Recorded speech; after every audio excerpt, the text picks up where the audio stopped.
The open mind. It is the mark of an educated mind to be able to entertain a thought without accepting it. Aristotle. You'd like to think that people place a high value on being open-minded and, as Aristotle said, entertaining multiple thoughts without fixating on one, but sadly that's far from the reality. In fact, it's far from how we are wired as humans. You only have to scroll through the comments of any social media platform or news website to know that people really aren't so interested in hearing what other people have to say. If there is a stance, there is an antithesis to that stance. Furthermore, agreeing to disagree is not an option either. Even when there are no stakes, most people seem to feel tangible physical pain at the prospect of changing their mind and absorbing conflicting information. Why are people so closed-minded? What causes this quirk of humans to hold on to what it knows as the truth and habitually disregard others? Why do we stick to an opinion, any opinion? Like many behaviors that emphasize immediacy over accuracy, we can generally use the survival instincts of the brain as a scapegoat.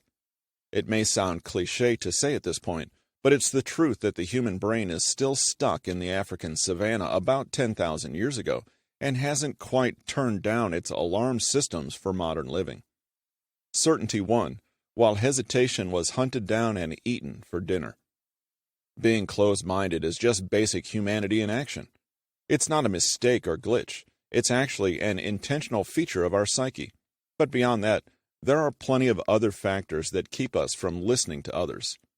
Of course, we have the aspects we mentioned in the prior chapters of ego, false beliefs, willful ignorance, and overall resistance to objectivity. Sometimes we're just in denial and only see what we want to see. More on this later. Sometimes we don't know enough to know that we're wrong. More on this later as well. A general lack of outside perspective or experience can also contribute. How open would someone raised to believe that electricity is magic be to any belief system that is not rooted in magic? Someone else might confuse an anecdote as evidence and remain steadfast in their belief based on that. Additionally, people seek comfort and security. They prefer confirmation rather than disruption. Being open-minded is uncomfortable and scary. At the very least, a natural inclination is to seek a path of least resistance and which allows them to save the most energy. Then, there are those whose closed-mindedness is just a part of establishing domination over others. They're talking to fight, and thus they never listen to gain a deeper comprehension of something. They only do so to figure out how they're going to argue back. They're rarely interested in asking anybody questions, and when they are, they're usually the loaded kind. They state their opinions as absolute truth, almost as bait to be challenged. Finally, there are those that fear the slippery slope. This is when someone sees credible information that counteracts their beliefs and refuse to pursue it any further because they're afraid of what they'll discover. Consider the following dialogue, stripped clean of offending content and focusing on a slippery slope argument against open-mindedness. Bob is tied to his belief to the occurrence of a certain event in a certain year, while archaeologists and scientists have suggested that the event they're talking about actually happened 2 years earlier. Bob's response to this research was somewhat confusing. Even if those scientists are correct, if I changed my belief about that date, then I would have to change everything I believe in, because it would mean I was wrong about other events and other dates, and the result of all my calculations would be wrong, and my entire belief structure would be disproven. So I'm just not going to go down that road. Most of these instances of closed-mindedness can be overcome through patience, evidence, and gentle coaxing. Through a series of experiments involving circuits, light bulbs, and batteries, you might be able to convince the magic believer that electricity is not in fact a bunch of tiny fairies being forced into slavery. People are instinctually closed-minded, but not impossible to reason with. But sometimes, a particular overattachment to beliefs and opinions occurs that is particularly tough to overcome. This is a danger zone, as it develops because some beliefs are so important to us that they become part of our identity. Identity is even more important than ego. You'll recover your sense of pride being momentarily crushed, but a blow to your identity will make you question your self-worth. The most obvious example is with religious beliefs.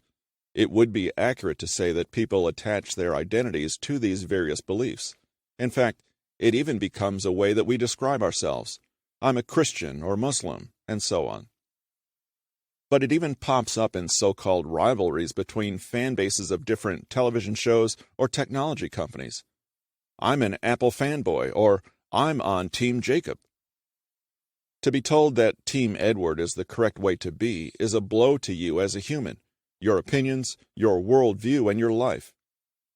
It's entirely fair to describe oneself that way, but there can come a point where one's self-identity can get so wrapped up in those descriptors that they dictate our emotions and crowd out rational thinking. In fact, it's a pretty good indicator that if you start describing yourself with a belief, you're not going to be so open about it. That can breed a belief of absolute truth, which is always accompanied by close-mindedness. Our becoming emotionally wedded to our opinions mutates them into indisputable facts. That's when they become dangerous. When our beliefs possess our feelings and we cement them as truth, we start to exclude, judge, or dismiss the beliefs of others. Undue feelings of superiority take hold, and in that condition, it is impossible for actual truths, even provable scientific ones, to get in. Is there anything wrong with this? Not really. There's nothing wrong with believing in something strongly, of having faith in your convictions. There's nothing wrong with identifying yourself with beliefs. It's even okay to use them as sources of emotional comfort. But for our purposes, it makes real understanding and clear thinking extraordinarily difficult. Whatever the level of intensity, everybody is close-minded about something. However small, this rigidity leads to a world closed off to reality. If you prefer Apple technology to Android technology, you're creating a bubble in which no dissent is allowed. It doesn't take that many bubbles for you to become completely trapped in ego, comfort, security, certainty, emotional attachment, or dogma. It's a risky way of living. This chapter will address some ways to actively keep an open mind ripe for clarity of thought. We'll address some of the mental traps and tendencies that keep us from doing so, and we'll look for ways to blast through those inhibitors and get to the heart of reality.